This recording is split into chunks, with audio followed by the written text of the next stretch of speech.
In today's video, I'm going to teach you how to import an old email account into Gmail. This process can seem a bit daunting at first, but with some clear guidance, I'll make sure you feel confident and ready to tackle it. It's a fantastic way to consolidate all your emails into one platform, making your digital life that much easier. First things first, you'll want to open up your Gmail account. Make sure you're logged into the one where you'd like the emails to be imported. Next, you'll navigate to the Settings gear icon located at the top right corner of the Gmail interface.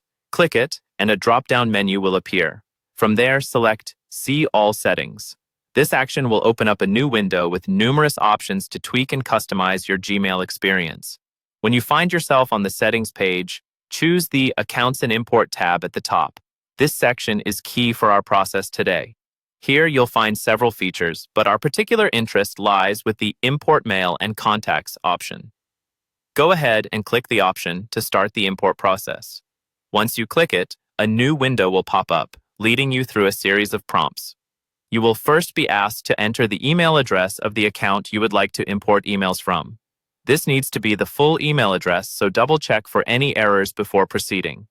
After entering the email address, click the Continue button, and you'll be prompted to sign into the old email account. Make sure you have the password ready, since you will need to authenticate access by allowing Gmail to access this email account. This step is crucial as it provides the necessary permissions for Gmail to pull information from the account.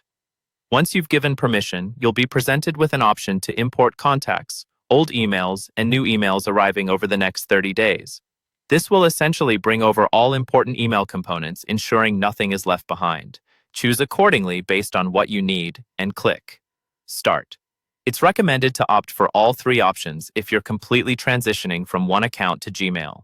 Remember, the import process can take some time, especially if you have a large number of emails to transfer. The good part is, it runs in the background, so you don't have to keep the window open. You can go about your usual activities and check back later. You'll receive a confirmation email once the import is complete, indicating that your emails have successfully been brought over to your Gmail account. Once everything is set up, you'll be able to manage your emails more efficiently in one central place. And there you have it, a simple yet thorough process to bring your old emails into Gmail, helping you streamline your communications efficiently. Thanks for watching, and feel free to explore other settings within Gmail to further customize your email experience.